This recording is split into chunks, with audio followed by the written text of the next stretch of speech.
happened right here. They come across a coffin. What's in the coffin? Nothing. It's an empty coffin. This was part of Moyamensing Prison, right here in Philadelphia. And this is the prison that Holmes was brought to. Today I have another vlog on the first and notorious serial killer, Herman Webster Mudgett, but of course, HH Holmes. Although he's well known for his murder castle in Chicago, I've done another vlog on that. And I did another vlog when I even found his apartment in Chicago. Well, today we're going to talk about when he left Chicago, what happened to him. Well, he came to Philadelphia. He met a guy named Benjamin Pitezel. They opened an office here, and I'll tell you more about what happened. He ended up being caught here, and there's actually a long story, but our first site brings us right here to Callowhill Street. He leaves Chicago, and when he leaves Chicago, this is where he comes. Now, he meets a guy named Benjamin Pitezel. They're going to open an office, but basically the reason they're going to open the office is to do an insurance scam. They come down here and they open an office right here at 1316 Callowhill. They're working out of this office right here. It was right over here on this site. Now this building is all new. So this block looks all different. But it was right here where HH Holmes and Pitezel set up their office. Now Pitezel agreed to fake his own death so that his wife could collect on a $10,000 life insurance and split it with Holmes.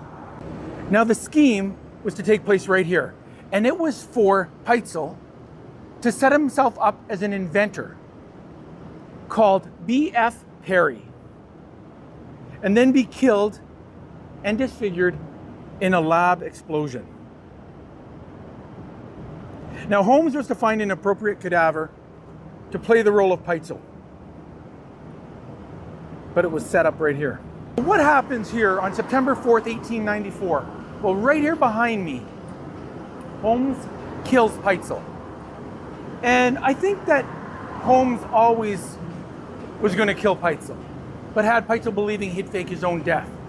Now, he does it and he sets his body on fire, and this is the one murder that Holmes is actually tried for and convicted. In his confession, Holmes implied that Pitezel, who was still alive, that he had used chloroform and then set his body on fire.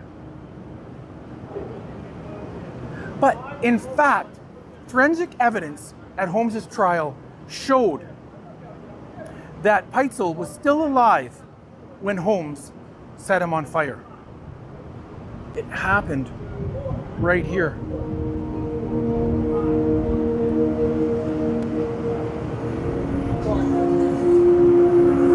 Now, as I had mentioned, chloroform had been administered after Pitezel's death, a fact of which the insurance company was unaware, presumably to look like he took his own life and exonerate Holmes.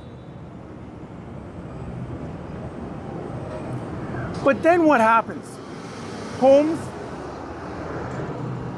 takes Pitezel's kids, travels with them, and murders them.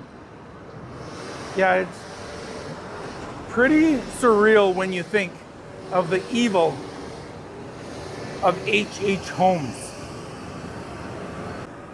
His murder spree finally ended when he was arrested in Boston on November 17th, 1894, after being tracked there by the Pinkerton Detective Agency. Now, let's go over to the prison. The prison where Holmes was hung. Right over here. Now it's a quiet drive, but this short drive marks the final chapter in the life of HH Holmes. We're also going to try to find something very unique that is still left behind from when the jail was there.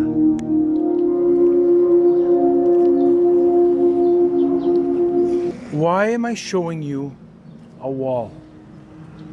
Well, I'm showing you this wall because this is original.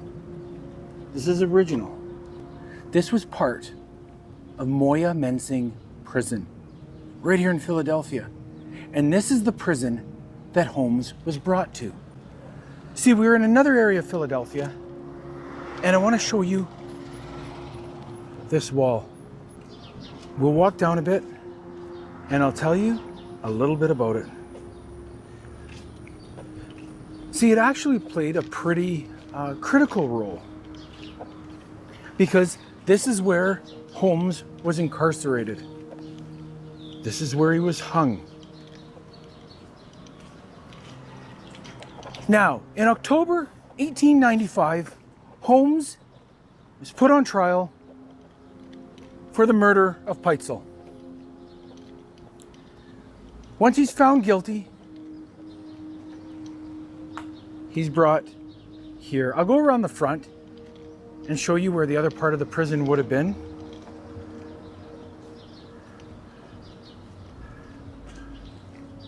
But this is all the property right here. The wall, as it goes all the way along this corner.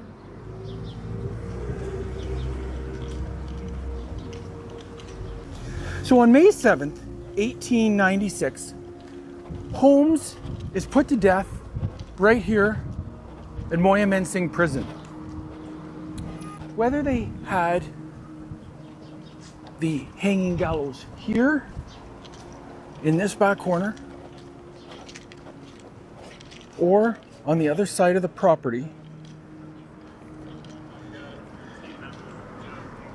this is where it happened. I'm on vacation. Now, right up until the moment of his death, Holmes showed little fear, anxiety. He was calm, and he had asked to be buried 10 feet below the earth and encased in concrete because he was worried about grave robbers and somebody trying to interfere or take his remains. Now, where we're standing, all the way back to that corner I just showed you, was Moyamensing Prison. This property right here, this was part of the prison. And there's nothing left in this property. But I'll show you something that was across the street from the prison. Right over there, you can see where that CVS is. I don't know if you can see through the trees there. That CVS, that was Acme. Back when the prison sat here. Now, once the prison was gone and the property was available, Acme moved right across the street, right onto the site of where the prison was. Now you're going to ask me, or well, you probably won't ask me, but did Holmes do anything notable while in the prison here when he stayed here? He did. He wrote a memoir called Holmes' Own Story that included a Moyamensing prison diary. And he wrote it all when he stayed in the site behind me. What happened on May 7th, 1896, when he was put to death? Did he die right away? No, he didn't. He actually hung there. His neck didn't break. And he actually hung there for about 15 minutes, twitching, moving, making all kinds of sounds, and then finally died. Alrighty guys, we are heading over now. We're gonna go find the grave of HH Holmes and where they exhumed the body. And I'll tell you more about what happened once we get there. Let's go. Now, as we drive to the cemetery, it gets even stranger, because what happened here after his death is almost as unsettling as his life. Let's go find his grave.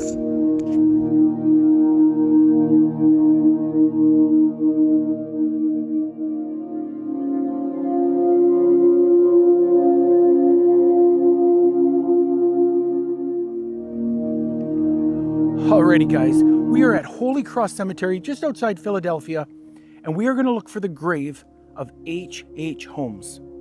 Now, this part of the story has so many twists and turns, but I'm going to tell you about it, and we're going to look for his grave.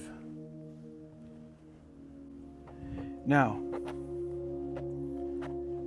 it's just in this direction over here. He actually has two plots.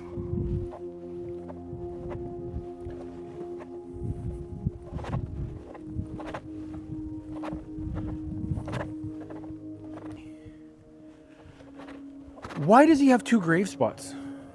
How do we know it's really him? Oh, there's a lot more to this story. Right there. There's the unmarked grave of HH Holmes. Now, is he really buried there? He sure is. Now, I already told you and showed you where he was hung at a prison here in South Philadelphia on May 7th, 1896. But he has two grave spots right here. And he's buried in a white coffin. Now, was he always buried in a white coffin? No. He was actually, well, I'll tell you a little bit more about that as the story goes on. But his body was exhumed and he was put back into a white coffin. Now, when he was hung, he asked to be buried 10 feet down, and he asked that his coffin be encased in concrete because he was worried about people interfering or stealing the body. So in 2017, Netflix, doing a documentary on Holmes, had one of his relatives and got the judge to okay exhuming the body to make sure it was him and that he didn't fake his own death. Now, on May 6th, the first mystery takes place. The dig starts, and they find a beer bottle intact from an old brewery. Now, the bottle was shattered during the dig, and researchers ended up ultimately deciding that the beer bottle probably ended up from the shifting ground over the years. So they keep digging, and they come across a coffin. What's in the coffin? Nothing. It's an empty coffin. So researchers are starting to lose hope. Is Holmes really buried there? Is there a body there? They're not sure, so they keep digging. Now, 5 days had gone by, and they were on a time limit. See, according to records kept by the cemetery, he had really actually been buried 10 feet down. But was he really there? Now, the cemetery had given the researchers only a certain amount of time because they had Mother's Day coming up and they didn't want the dig to interfere with people who were coming to visit their loved ones at the cemetery, which you can understand. So it's day 5. They're still digging, but they're pretty much near the end. They dig down a little bit more and they find something hard. What's under there? Well, they find a concrete container. Now there was a vertical board over the container and illuminated by just a slant of sunlight. They make out a name on it. The case said Mudgett HH Holmes. So it had his real name and it had HH Holmes. They crack it open and they actually find the remains. Now,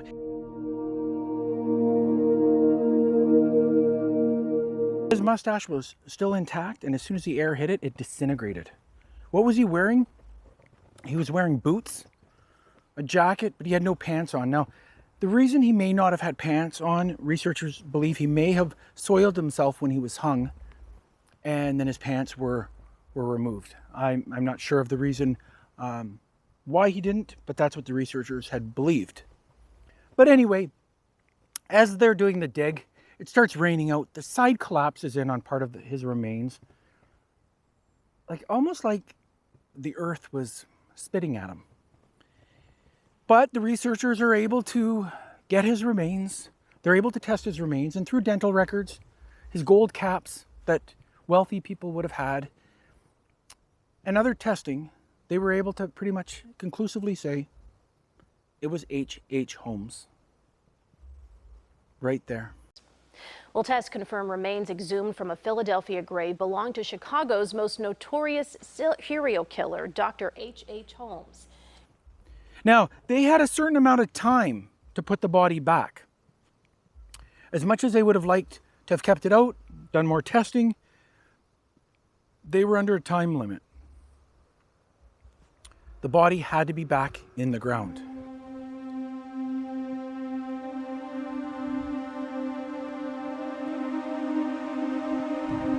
From May 6th to August 31st, HH Holmes, the person who was absolutely deathly afraid of grave robbers or anybody touching his remains, was out of the ground. May 6th to August 31st. He was out of the ground, was tested, and he was put back in the ground in a white coffin. But it's right here. So we know it's him. We know it's here. This is the unmarked grave of HH Holmes. Alrighty guys, like I mentioned earlier in the video, I've done a lot of other HH Holmes vlogs. I did the murder castle in Chicago.